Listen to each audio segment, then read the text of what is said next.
It is so good.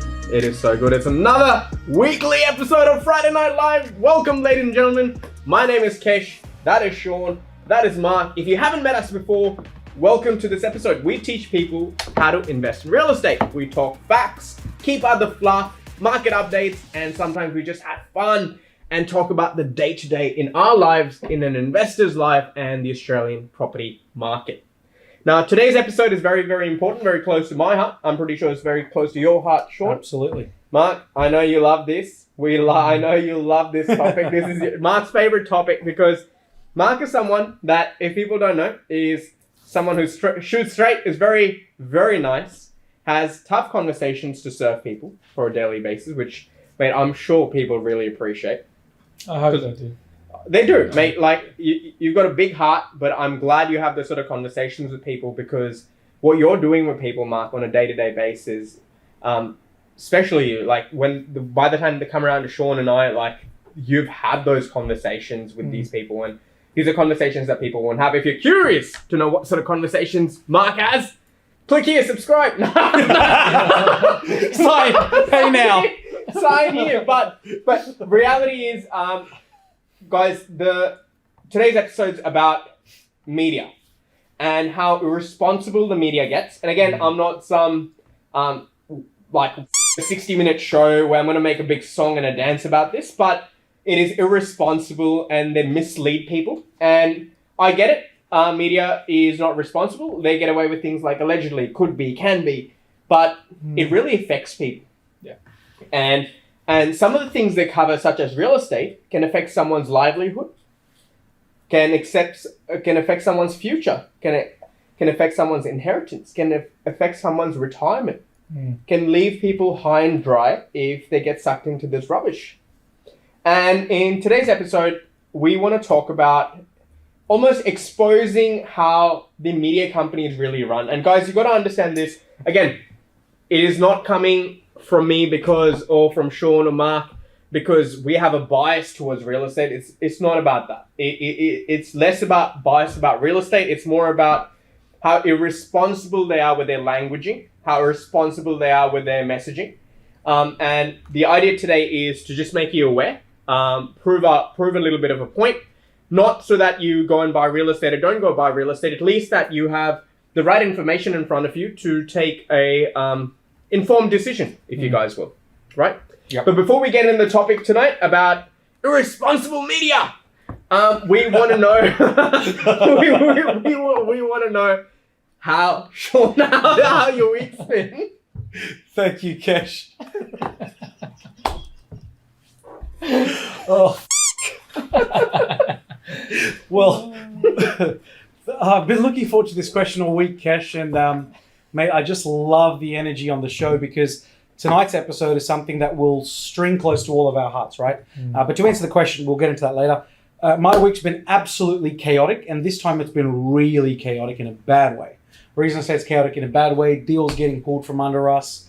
It's been an absolute bloodbath out there in the markets, and every time you're an investor in an emerging market, what happens is sometimes you really do have to go out there and fight for your clients. You have to fight for sometimes their right to purchase things that they should inherently have the right to, but today it hasn't. It hasn't worked out that way because it's actually a dog-eat-dog world out there.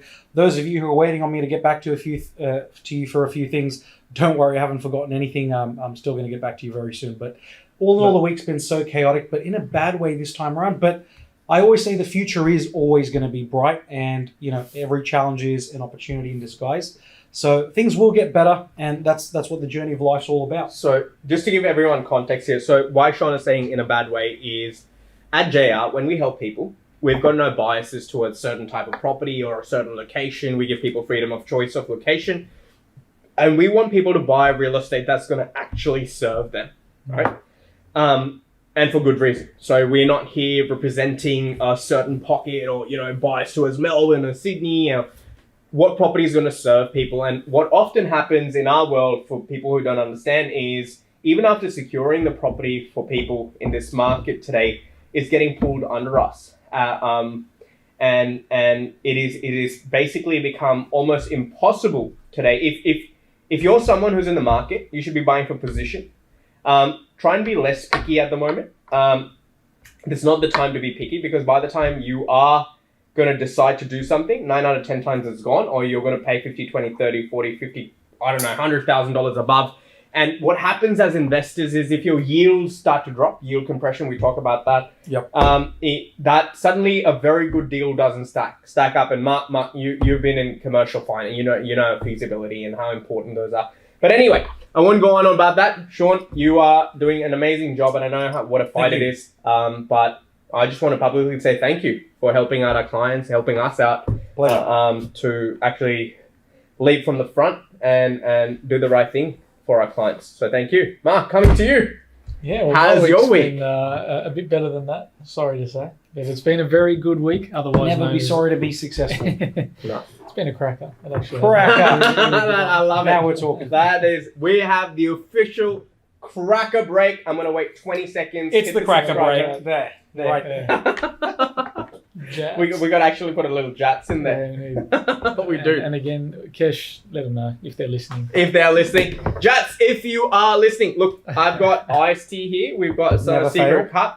cup. We've got a couple of mics. We've got lots of brands. There's lots of space. This is an amazing piece of real estate for us to advertise in. That will not get pulled from under your feet. No, Yes. it will not. Oh, me It will not. We can actually start selling every pixel. But anyway, coming back to our topic, without further delay, I want to talk to you guys about the media. Yep. I want to talk to our audience today about the media. And what we're going to do today is, you guys don't know what I'm going to show you, but we would love to get some reactions from you on what you guys think. So I'm going to play it. We're going to watch it on the big screen. Producer Anna is going to plug it here and there, wherever it's going to be. And I want you to see. So this, just to give you context, actually, I won't tell you when this was done. Let me show you the video, because you, the audience who's going to watch this video, or a little snippet of this video, can literally pick line by line, and you're going to start to see this stuff happen come Jan. Again. This is looking right in the teeth of a gale, and that gale could lead us to a recession.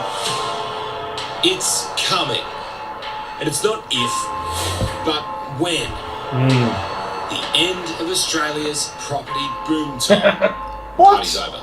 It's definitely over, and it's going to be over for quite some time. Tonight, experts across the industry, the market analyst, the estate agent, the investor, the data scientist, and the liquidator deliver their sobering verdicts. Get out while We've got the whole Power Rangers there. Tell you that much. you can get out while you can. Absolutely. Get out while you can.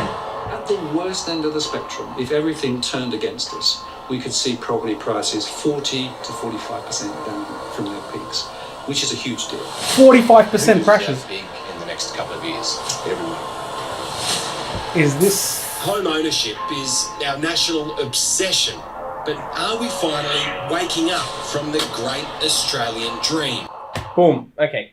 Now, I just want to take a quick second here. All right. When do you think this video came out? Last night? Yeah. Because I... Probably last night. What do you reckon? Maybe every 4 years. I think they've got it on loop. On loop, yeah. Yeah. We've seen the old ones, but I mean, for them to say that there's the doom and gloom... Sure. Just Both of you, actually, I've got a better question for you. Both of you do the market update, state of the market. If you guys haven't watched the state of the market that Marc or Sean do, you must. It's on a YouTube channel, JR Prosperity. Again, it's an awesome style video where it's very brief. They talk about the market and what's happening. So from your guys' understanding, Sean, I'll go to you for this one. When did this COVID boom, if you want to call it, start? When did we start to see signs for it?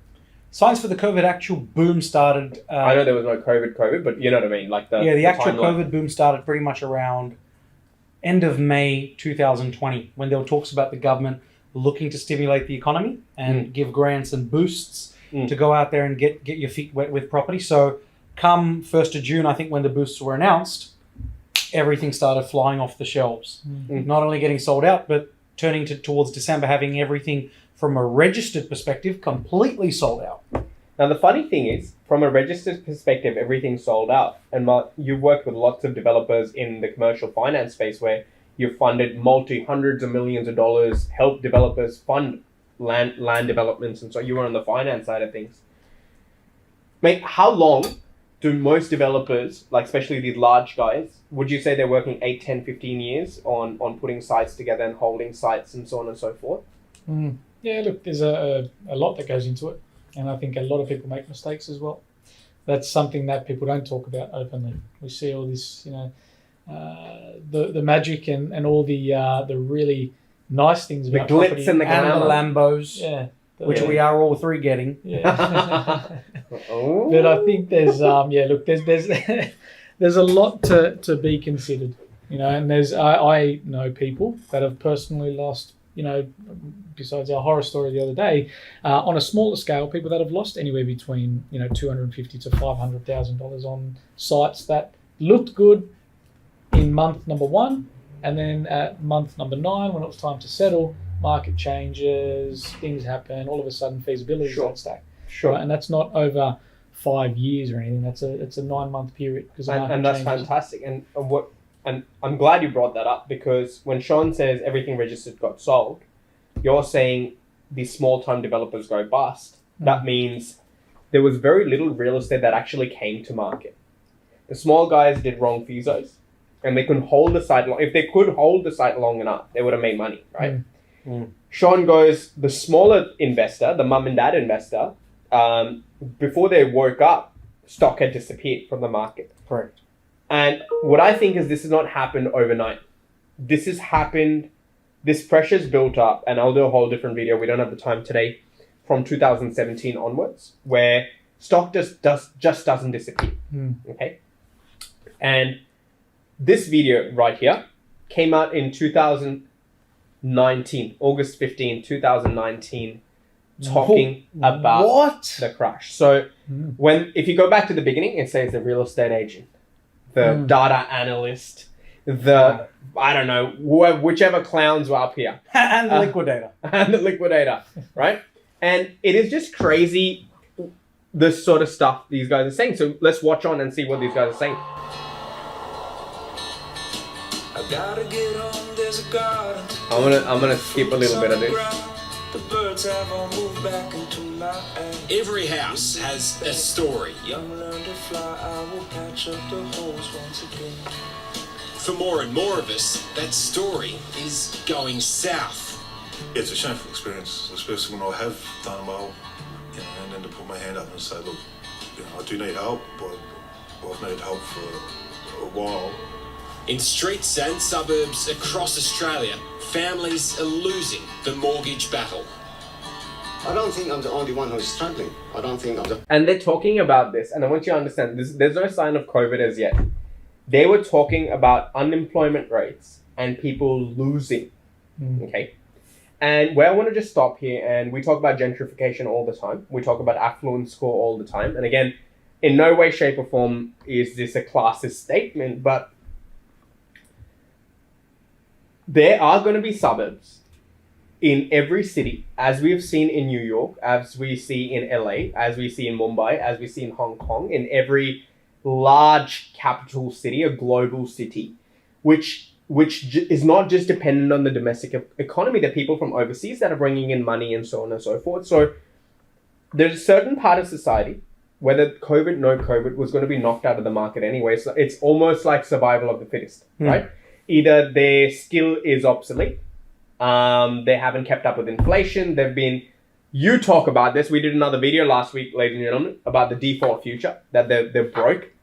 And all it takes is one fortnight for these people to go broke, right? And they take these examples right here in 2019, and again, no disrespect to whoever this is, and whatever they're going through, my heart goes out to them, but there's no statistical fact behind how many people were going through mortgage hardship.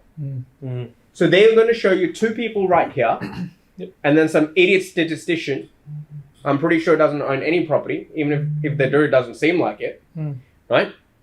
Who's sitting here and predicting things. The only ones. And imagine, and what the scary part for me, guys, is these are guys, imagine in 2019, how many people would have not bought real estate, Sean? It's ridiculous when I see the date stamp here, because the date stamp is showing us what, August 15, 2019.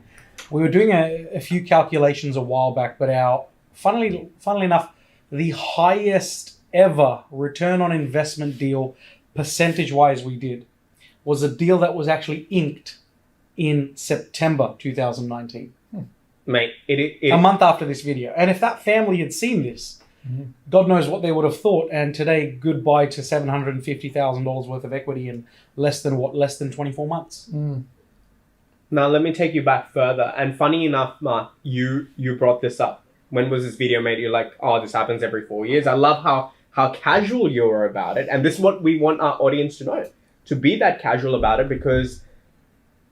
Okay, let me ask you a question. You're someone that I really like, that you understand business quite well, and I understand that. And for a media business, whether you are a media publication, an online blog, whatever it is, their source of income, would you say majority of it is advertising? The more clicks you get to a website? Yeah, spot on. And what do you think? And donations. And donations. I don't know how many average mum and dads love donating to their local news. Yeah, so, right? So do you really think they're getting up in the morning and walking into the editor's room saying, let us give people a message that's going to serve them? Or do you think they're going to be in the editor's room saying, what can I put out there that'll give me the most eyeballs, irrespective of how it affects someone? What do you think is going to happen? I think if we just look at media in general, headlines sell if it's hero to zero or zero to hero, right? And I think at the end of the day, we need to, media plays a part in, altering growth. For example, you've got the Australian Financial Review, which will always tell you that the ASX will be up, but it's 8:30 in the morning. So who's to say that all of a sudden CBA doesn't go through a massive overhaul? I love the ASX news. It never says that it's going to this or that. It just goes. You both will have noticed this. It's right. You log in the morning and you do your checks, and the headline is ASX 2 rise. 2 rise. ASX 2 drop. Oh my god. Yes. ASX 2 rise on the back of a great run, 3/4 away from the world. Yeah. ASX to drop based on what happened. And I don't know. Yeah, we really don't know. What are we going to do? We're going to go, oh my God, I need to pull out now. You're not. Mate. But again, this is what we need to do in a society these days to condition people, because again, I'm not going to get into it tonight because we'll be here all night. Yeah. All right? But the top 1% control the world. We all know that. Yeah. Right? Yeah. And this is one way of doing it. All right, this is one way of doing it, probably the easiest way of doing it, because it's not injecting anything into you. I won't go into that, that's for sure. But it's just media. This is news. It's relatable. It's all of that stuff. And look, the first thing I say to our investors, I'm sure you guys do the same thing, is number one, we don't care about firstly, we don't care about the last 2 years, because that's unprecedented. We've never experienced that. No one has. Yep. And secondly, we don't care about the next 12 to 24 months ahead. We don't care if the interest rates go up by 10%, because we know that it's going to back. Can I do a shameless plug? Again. I've done a cracking... You know what? Unfortunately, we had a camera issue. Before the RBA news on Tuesday, I predicted it, like the Australian Financial Review, that interest rates are going to be 0.1%. And for good reasons. I actually explained it. I wasn't being weird on it or funny on it. I actually explained why. But you're right. Now, that was a 2019 video. Okay, guys? Now, I want to take you back. And funny enough, you say 4 years, 2015, almost there, right? Australia in for a property bloodbath. Economists predict. And there's some people out there, and I'm not gonna name names, but there's some people out there that often think that data... There's some people out there who will say, I use data to predict the future. Okay? And I'm all about the data. I am all about the data. Yeah. I'm all about understanding vacancy rates and future supply and inflation and capital growth and so on and so forth. But what people don't realize is the game of real estate is a behavioral game. Correct. All the data is telling you, I don't have a crystal ball. Sean doesn't. Mate, I don't care if you're Warren Buffett or Jimmy Buffett. No one's got a crystal ball. But what I know is this. There's an inherent way we think, we believe, and we process things. From the time of kings till today, your address and dress matters, if you will, right? And if you are in the business of real estate, you got to understand the story behind the data. And what you really got to understand is the economic nudges that are going to be created, behavioral nudges that are going to occur, that people are misled on. And often, I'll tell you where, Sean, what really annoys me. The other day I was looking at something. I digress here a little bit, but this comes on for me as a. It was really annoying, Sean. So this person there, drinks break. Yeah, gentlemen. Gentlemen, cheers.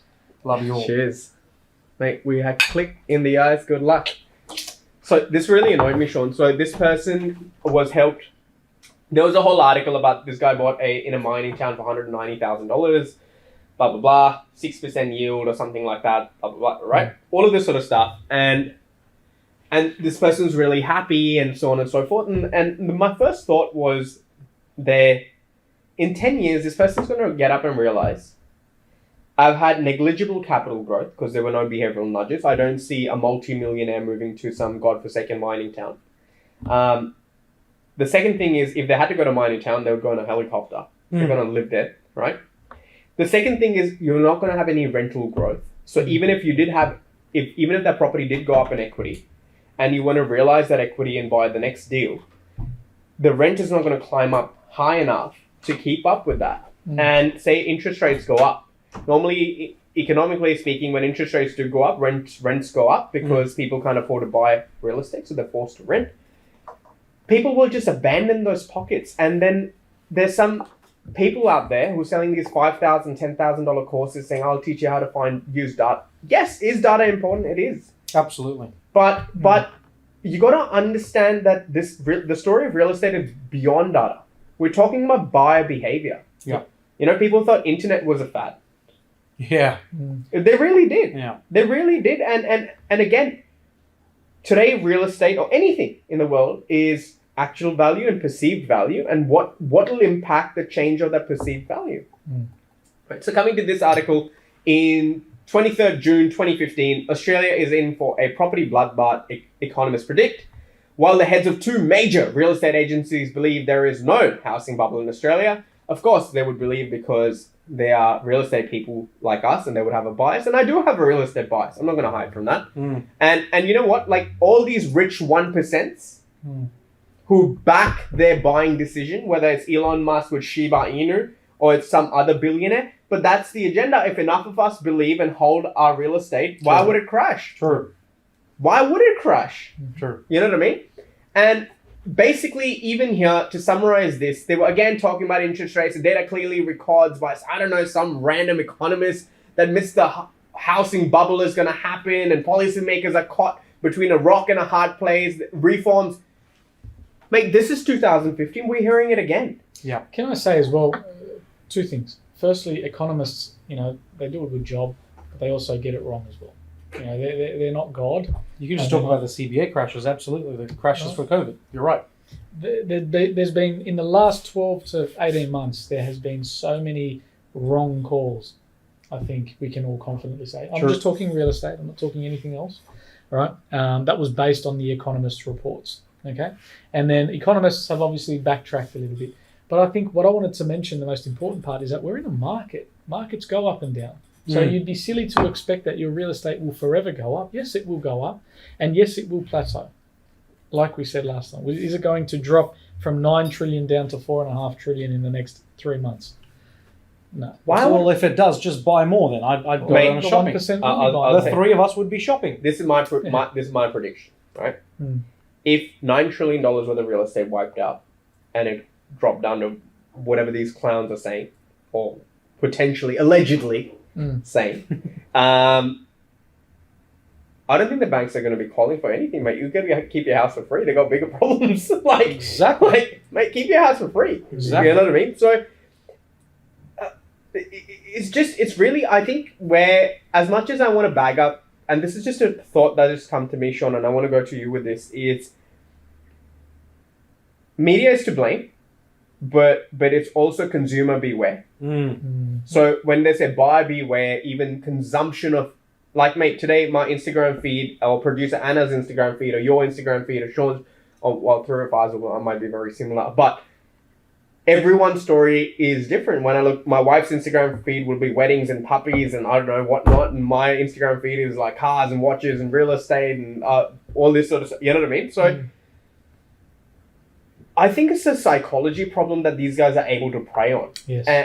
And these good time Charlies don't have the right psychology. And Sean, you're someone I personally know who's got a very, very what is great about your psychology, you're not naive or ignorant. You're an optimist, but a very disciplined investor. And I think I would love maybe like a couple of sentences from you before we jump to that really funny one.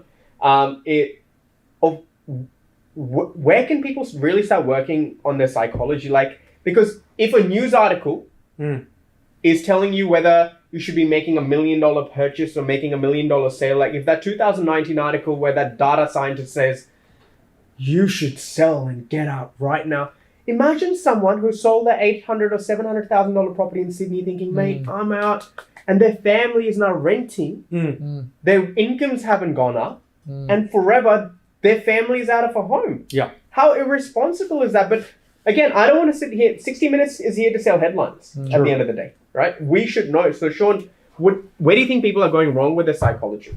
Yeah. So the interesting thing here to figure out is what all these conversations that you both have been throwing my way have really sparked curiosity on is the fact that 1975 or 1985, when a supercomputer came out, could families afford a supercomputer? No. Or the first proper computer? No. These were these giant machines that you had to invest tons of dollars into just to be able to do some basic functions, right? Back in the day. Mate, even large businesses didn't take them on. Exactly. Businesses didn't take them on. I don't even know the dollar amount, but there were actually investment properties that were cheaper at the time than your supercomputers back in the day. So we can even bring this up. So, or first ever computer cost, for example. And what's interesting to know is that as technology has advanced, the computing power we have today in just our little cell phone, in Uncle Google, is worth probably X amount of times more powerful than what these original supercomputers used to be, right? There we go. It actually started in 1937, 39, and I think it took 10 years and $10 million or something like that. 1946, and first computer program to run on a computer, 1948. Yep. Went on display to 1949, 1950, and pilot launch. Mate, 1951, sold, Mark 1 was sold, $10 million. $10 million. Wow. Okay, now, think of it this way. Supercomputers today? Mate, can you imagine in the 1940s if you spent $10 million in real estate? So, this is what I'm thinking. 10 mil in the 40s could have bought you Castle Hill. Actually, no. Probably could have bought you... Mate, 10 mil, you would 10 mil in the 40s, we would have bought Castle Hill. Wreck the Hills. Wilberforce, Borkham Hills. If they were doing a house and land in Castle in the 70s for $6,500, we can backwards compatible this and get it. Mate, anyway. I don't even think Castle Hill existed. It was just like bush, a couple of koalas. So we obviously know the power of this, and as tech gets better, tech gets more affordable. Superphones, smartphones are not $10,000; they're about $1,000. And now computers have mastered what Sony has mastered for a really long time, which is, have you noticed those PlayStation 4 and PlayStation 3 games? Every time there was a brand new game, even though it was actually cheaper to produce the games over time, games were still sold for like $99 all the time. Did you guys realize that? Yep. And people would keep buying. And the next edition console would come out, and games were still $99 all the time, because people are conditioned to say, okay, that's it. iPhones now, what are they? Between $1,000 to $1,300, and they have been for what, the last 6-7 years? Same thing with the new MacBook Pros, right? Between $3,000 to $4,000 for the last sort of 6-7 years. I think the new one, if you really spec it out, is almost $8,000 or $5,000 or something. That's what like the M1 Triple Max, whatever it is. That's how we like it. Exactly. All or nothing. So You're right. You're right. what we're doing is when we're looking at comparing, for example, what real estate's done in this time is I've never realized that I can get better real estate, more quality real estate, better acting or better location real estate for cheaper over time. It just doesn't work. Over time, the real estate that you can buy with the same dollars or the same purchasing power gets worse and worse and worse and worse over time. Mate, That's what I've realized. I can tell you this, that my in-laws, 15 or 18 years ago, first generation immigrants came here. A small block at the time was house on land for $315,000 or $400,000 was 800 meters square. That was a small block, like kind like how people look at what I don't know what the smallest blocks right now. Today? Oh, 145. Ladies and gentlemen, just buy a partner. Sorry, I actually broke a record actually for the smallest ever block deal done. 132 block of land. Really? Yeah. Wow. And I signed and I inked that deal last week. So if you're interested in a 132 block of land, see this form? But you're right, and that's proof in the pudding where today the cost of real estate is ridiculous because of inflation, cost of materials, labor, and media today is just creating these wrong, like in 2002. Sean, do you want to talk about this for a second? Yeah, this is something that just bugged me. So when I found out this, when I was doing a bit of future research, there was something that talked about extreme Sydney, which is, how much is it going to keep going? This is 2002, and keep in mind, in 2002, we actually spent about 5 years going on growth, year after growth, year after growth year. And there used to be a lot of investment property data articles and investment property sort of magazines even back in the day. Yeah. And there was something actually talked about, if you want to go Apple find Schofields, try and just find the word Schofields on this article. Let's quickly have a look. Schofields. Yep, look at this. According to the ABS, the Sydney suburb with the least number of people per square kilometre is Schofields. For some reason, it can only accommodate 3,000 people in its 6.2 square kilometres. Now, neighbouring suburbs such as Kellyville have been transformed into solid chunks of suburbia, yet Schofields remains an island. Now, gentlemen, question for you both. If you read an article like this back in 2002 and you realised that, wow, population per square acre or per square kilometre. The data and this is what the data said. So that guy, if you're listening, you know who it is. Well, Mr. Excuses would say something about this anyway. He'll say, well, who will go to Schofield? No, nothing's over there. But apart from this, you've got the data and now Schofields. If you owned 3 farms in Schofields with 3-bedroom homes on there, let's say you own about 20 acres. Today, what's the market value of that? Mate, I don't even know. We need to get Divian, our development manager, in on a meter square rate. We're looking at market value of at least $25 to $35 million. Easy. And that's probably just land value, not even counting the improvement value. So this is why I like looking back. And Kesh, I love when you bring out the Castle Hill stuff from 1970, but even in 2002, and I'll tell you where 2002 was in a year. We look back now going, real estate was really cheap. $500,000, you could get a good house in Sydney back then, or even other parts of the country. But that's almost where we are right now, where people are going, it's extreme. How much more extreme can it go? Well, it's already done it in the 70s. It's already done it in the 90s. It's already done it in the 2000s, and now it's doing it in the 2020s. You want to know something funny? That same article, and again, this is why I talk about economic nudges. So the wealthier suburbs of Mosman and St. Ives, they didn't go backwards. Point Piper. And there was still a $28 million sale in Point Piper in 2003. Mate, Jesus. And then I'm sure that person must be going, oh, this guy's crazy. And today that sold for like over, I don't know, 800 million or something, right? Probably. And funny enough, the poorest suburbs at the time was Waterloo. Wow. So again, it is so subjective to what's happening. Again, we talk about this APIE. So what is the information showing today? Why is this information going to change? And when I have a conversation personally with myself when I'm investing or with a client, I genuinely want to know, why will someone come and pay a little bit more than I did today in the next 10, 15, 20 years, because I'm not buying real estate. And personally, this is my personal opinion. When I started investing, I'm sure you guys as well. Even with shares, I don't look at my share portfolio every day.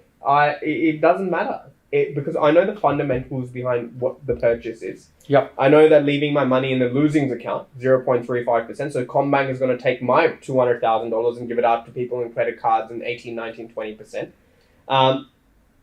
Why shouldn't I take my own money and play the same game? And for me, it's always been about behavioral nudges. And it's very simple. What can I afford to buy, given my circumstances? What are my investment goals? And where do I start from? And given my budget and given my investment goals, where can I find the best property? Now, even going back in 2002, I didn't have $28 million to buy Point Piper. Did I know it was a cracking suburb? I did. But as an investor, what you want data to do for you is not mislead you, but is to actually tell you a story. And the story of the future is common sense. It's the ripple effect, right? And again, something you said really, really well, Marc, is history is no evidence of future performance. And seeing 20, 30, 40%, these ridiculous growths isn't sustainable. And the media uses this as an opportunity to bash markets and create panic.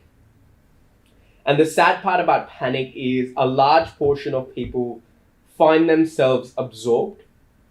This country, everyone loves to talk about real estate. It's almost like religion. Everyone has an opinion on real estate.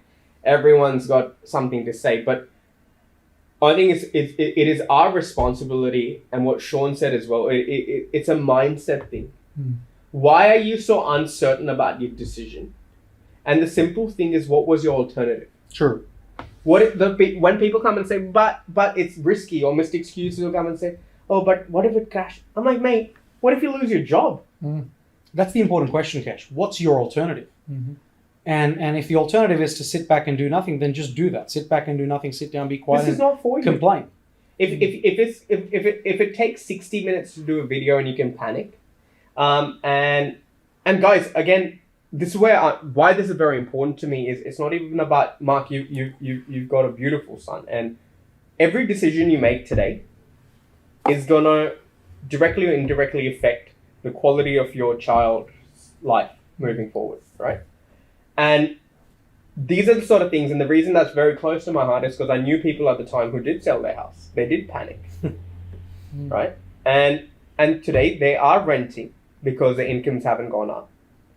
And if you don't believe me, you can actually go door knock, eastern suburbs, Hillshire, wherever you want, and you can look at bigger houses, and especially the ones where the yards aren't doing all right. And you ask that owner, can you buy your property again? And they go, no. Because your wages will never keep up. Will the markets go up and down? Of course they will. Yep. Mate, every property is like an employee. And this is your business. Businesses buy houses, houses don't buy businesses. Sure. And each employee has a role. Will they have sick days? Of course they will. Will they get you a brand new client that you didn't expect? Of course, that's what properties are doing right now. Did I know as a professional that the markets are going to rally? I did, because there was record low undersupply. There were inexperienced developers who were getting knocked out of the market.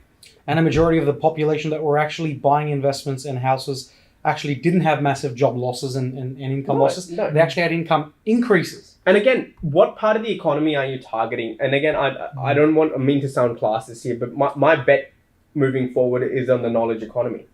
When I say the knowledge economy, if you are buying in suburbs where it's predominantly unskilled labor, if you will, and it's relatively affordable, it might look okay on paper right now, but they're going to be redundant. If your skill set is packing boxes, or if your skill set is, delivering food, for example, I don't see them being a critical part of the economy 15 years from today. And that's when I buy real estate, I'm not thinking today, I'm thinking 15 years from now, what that real estate deal is going to look like. Because someone who works in Uber and delivers food, or Foodora, or whatever the new delivery companies are, that person is not going to be someone who's going to come in based on that job, I'm not talking about the individual, that role, if you will, or someone who makes coffees who's a barista, if they stay in that role, that is going to become reluctant. If you're a warehouse worker stacking shelves, and those are the suburbs you're betting on today, I don't know how relevant those jobs are going to be, because there's plenty of evidence today when you walk into Woolworths, and these are small signs, guys. You walk into Woolworths, there's self-checkout. The only reason there's a checkout person there is because Australia's got an older population that might not be ready for the whole transformation, but it's coming. And the people that put onions in when it's actually orange. Yeah. You know what I mean? So it's these things that people got to be wary about. The other day I was speaking to someone about thermal dynamics of their properties. Again, Sean, we see a lot of people today that I know, I don't have a crystal ball, but this is my prediction. I am staying away from really shabby properties unless I'm going to do a knockdown rebuild, because the thermodynamics of these properties aren't there. Now, Scott Morrison or whoever's going to be our next leader is going to be, their arm is going to be twisted to meet, green standards, and older homes, unfortunately, don't meet their standards. They're more expensive to cool. They have asbestos and insulation and all these sort of issues, and they're not practical enough. Mate, today you can see your builders, your Bright Galaxies, your Metricons, whatever it might be. Today you can see people are building houses like they used to, like they started in America 15 years ago, and we follow, and I know people get upset about it, but it's true, where 5-bedroom house, 6 bathrooms. People want en-suites. Everyone wants en-suites now. I know people who are willing to buy, and again, we did a video on this on Macquarie Fields versus Box Hill.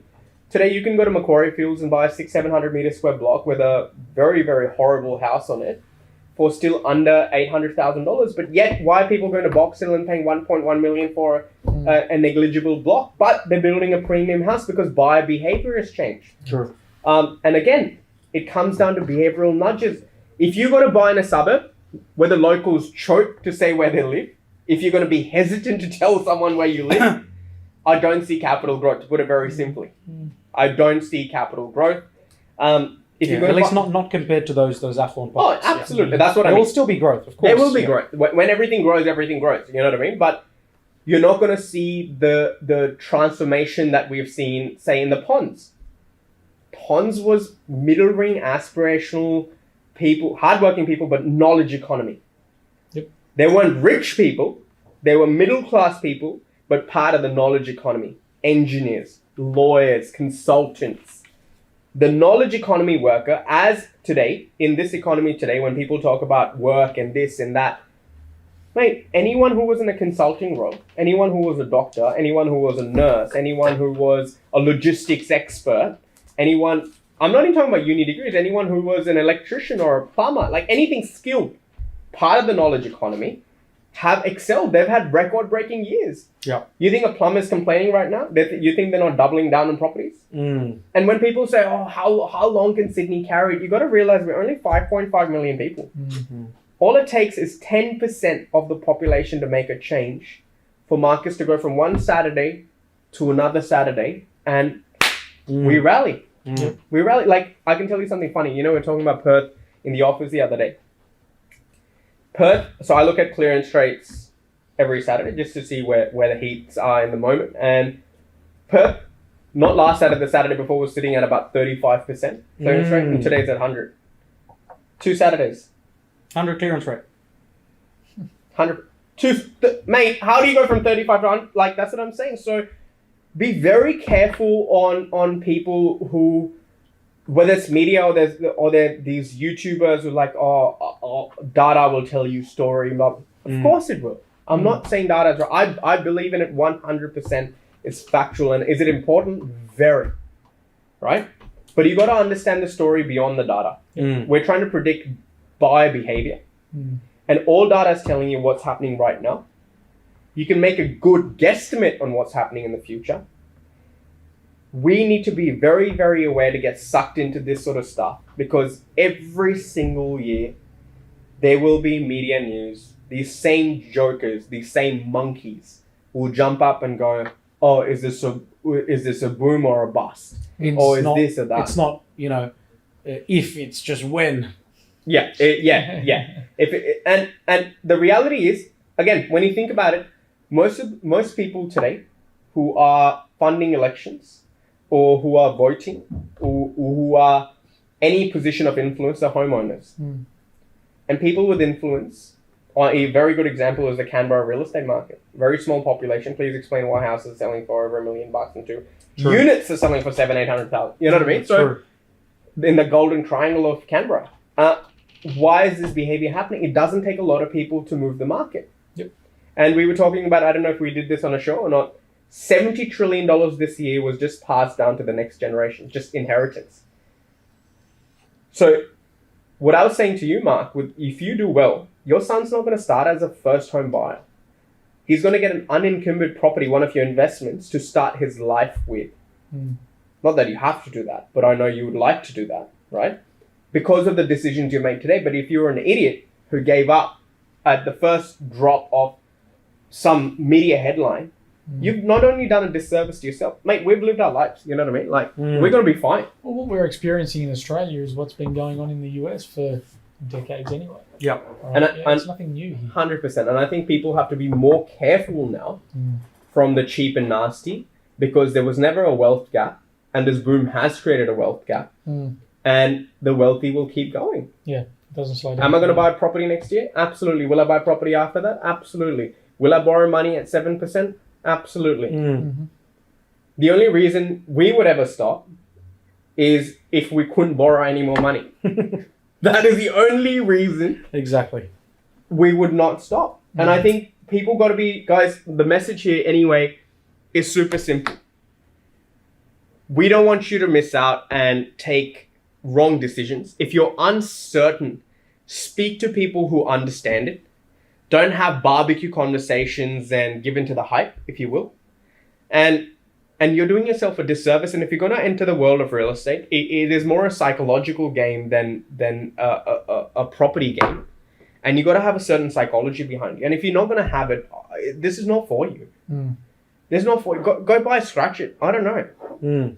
You know, go buy a scratch it. And I find it so crazy that a large portion of these people will go 15, 20, 30 years of their life miserable in their jobs, getting a fortnight paycheck, paying off a 30-year mortgage, and they're okay with that. When their wealth plan, they're only, I don't know, one redundancy away from failing on their mortgage. In investment property, so much more safe, at least the tenants copying the payments. And the tax benefits. And the tax benefits, you know what I mean? So please have a long-term vision. There is going to be negativity coming through. It is not doom and gloom. It'll never happen. And when I say never happen, you're not going to see a 40, 50% crash. Will there be corrections in markets where affordability has started to cap? It will, just till our wages grow. And we don't need a lot of wages to grow. There'll be a certain percentage of wage growth that'll happen. And we will kick off again. Wait till the borders open up. Wait till the money starts pouring in from Hong Kong, from India, from China, from Sri Lanka, Brazil, Europe. And a lot of people are in their head, just because you didn't make money this year, or just because you haven't seen wage growth, and your 5 mates haven't, doesn't mean the world's standing still. What do you think people who've seen success with real estate in the last 20 years, Marc, you've seen develop, you think you've dealt with some real big boys doing multi-million dollar deals? They don't even sneeze. They go, oh yeah, I lost 700 on that. I'll capture it in the next one. They're going. They're going. So guys, please do me this favor. If you are really, truly looking at making investments in real estate or owning real estate, please have a long-term vision. Please take out the facts from the fear. Speak to someone who you know for a fact is investing. If you're uncertain, ask questions before you take drastic actions. And please do not give in to the 60 minutes. 60 minutes is built for some old person sitting in their home, retired, just so that they're going to have a conversation with their friend over a cookie and a tea, saying, oh, the market's going to crash or this. Mate, it's gossip. It's as good as gossip. It's Gossip Girl, XOXO. So I am getting really old, aren't I? That was the awful show. But on that note, ladies and gentlemen, but I forgot. We got our Rapid Robins. We went a little bit over, but let's do our Rapid Robins and we'll call it. All right, gentlemen. This one's a bit open-ended, but see how you go. Would you rather do what you love every single day and get paid very little, or would you rather cop it, do something you don't like doing, and get paid billions? Marc, what do you reckon? Do what I love. It's not even I always have this conversation actually. Really? You Yeah. love doing what you love and you wouldn't mind taking it. That's really part of my noble. retirement goal, is to work for free and Beauty. give people free advice. Oh, mate, As long as I'm that, living this large. this You'll is live large all the time. this is hard. I'm gonna sound like Mr. Excuses. Depends. No, but realistically, hand on my heart, do what I love. I think the other day I was speaking to my wife and I said, I live a designer life. She goes, "What do you mean? Like Louis Vuitton and Gucci?" I'm like, no, mate, like this is industry for all I know, right? No. It's designer life, as in people like designer clothes, people like custom Hermes bags and all of these sort of Hermes, things. Bugattis, and Yeah. Manny Koshman. if you're Yeah. watching, Space there for if you. you're watching, No. You subscribe to us. actually, yeah, we're coming for you. But I'm not living the default life. I'm very, very blessed, and I think the universe has been utterly kind for all three of us that we work in an industry that we love. And I always tell clients, I'm like, I do this because there's only so much property I can buy. And when you buy, I get the same excitement out of it. So I'm like, I love it every single day. But yeah, life's too short. Stuff the $1 billion. I'd rather wake up every single day as long as I can look after the responsibilities for my family. I'm not a dreamer. My mum and dad don't have to cop the bill for me to be the next Michael Jackson or whatever your aspirations are. Mate, follow your heart. Like, life's too short. Yeah. Yep. Absolutely. On that note, ladies and gentlemen, we haven't let Sean go. Oh no! We're done. No, Sean, you gotta answer this. I thought I'm gonna prank him.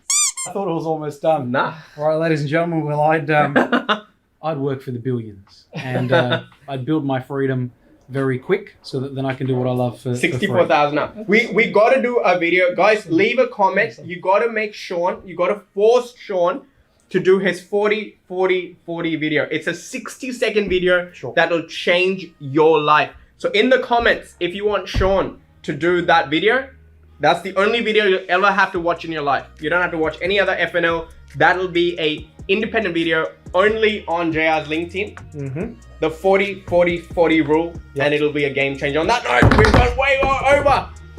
Good night. Thank you for listening to us. This was another Friday Night Live episode. Hope you understood, enjoyed it. Give us a subscribe, like, let your friends know. Until next time, bye for now.